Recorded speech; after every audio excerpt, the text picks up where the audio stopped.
this sentence create regret in you, or does it create urgency and decision to act for you? Well, what is that sentence? It's from Dr. Seuss. He's an American children's book author. He was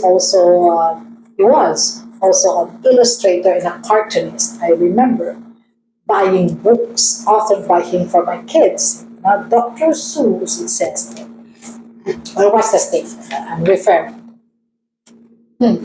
Sometimes you will never know the value of a moment until it becomes a memory. Wow.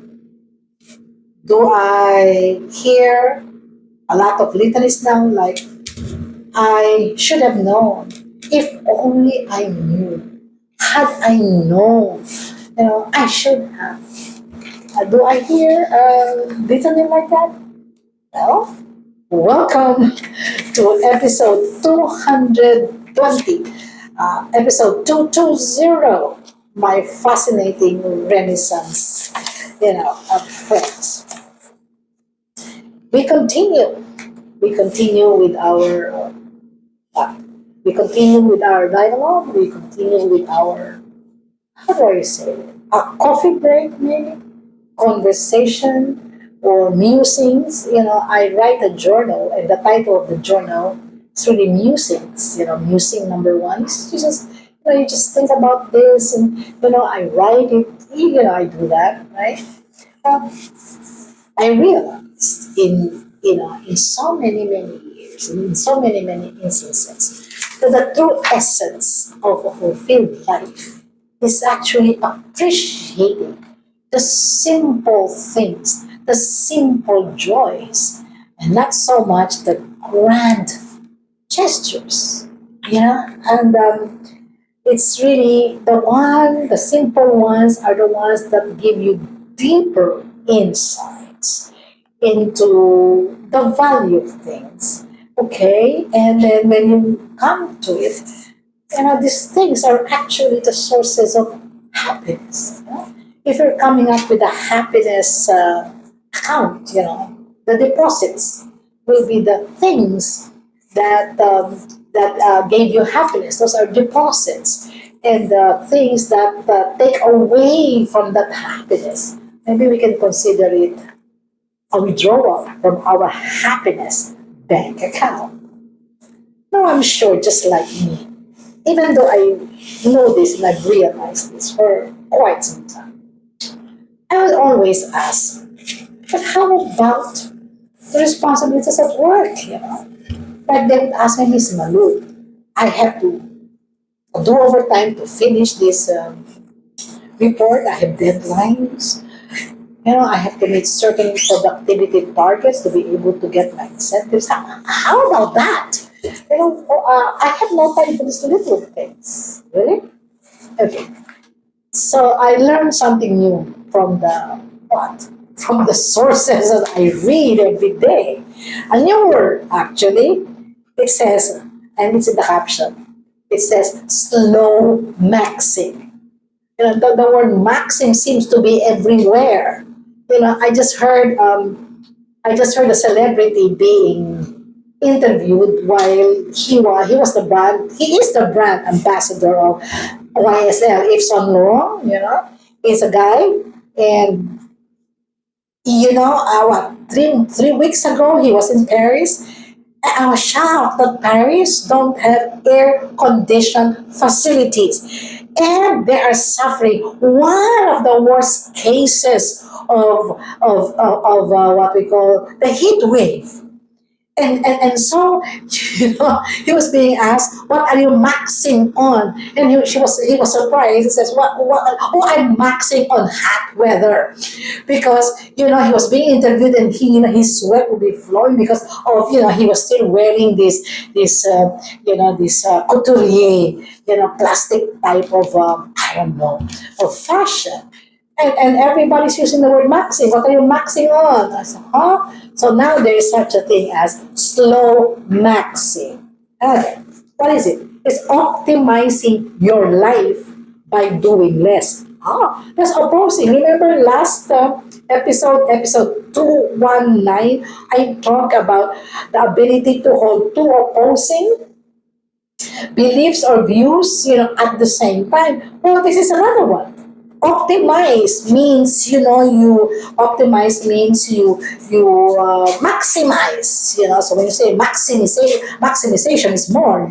You optimize your life by doing less. Oh, okay. Is prioritizing. That's the key. So you have to prioritize. You want 100 things. Now, do you really need 100 things to do? Okay, out of that 100 things, what gives you really happiness? Tell me.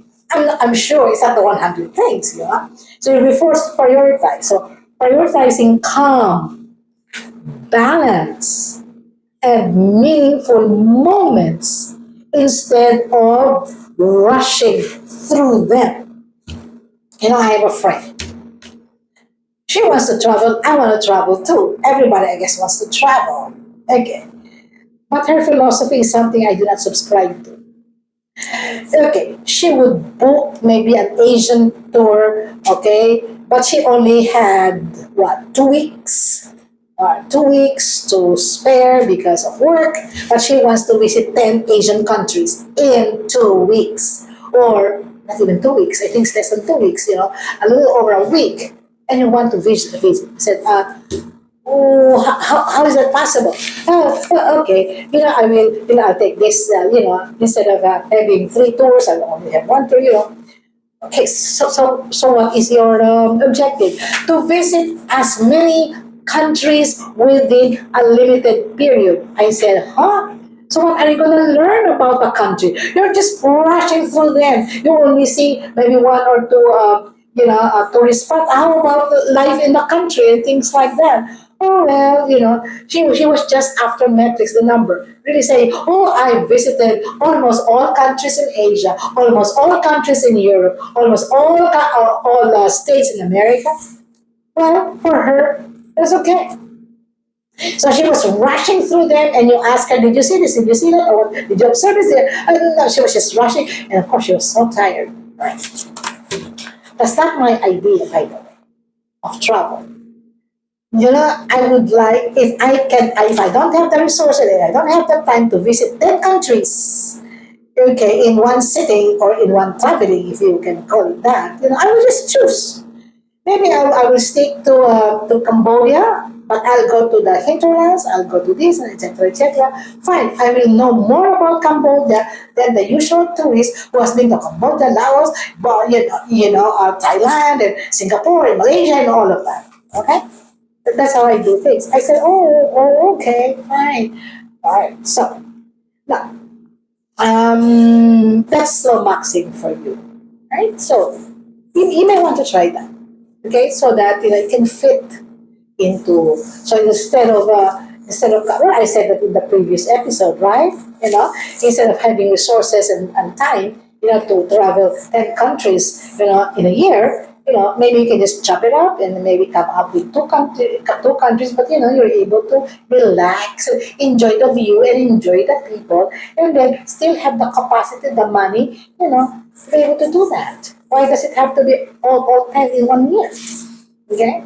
And going back to this friend of mine, well, as long as she visits, all of it, she doesn't really mind poor accommodations, hostels and things like that. No. When I travel abroad, I want to relax and I want to feel good because it is a reward for me. So I will pay triple for my accommodations and my food, but less number of countries. Okay? So the minimalists, I forgot them. They're actually proponents of minimalism. And they said this: the truth is we need very little to actually live well.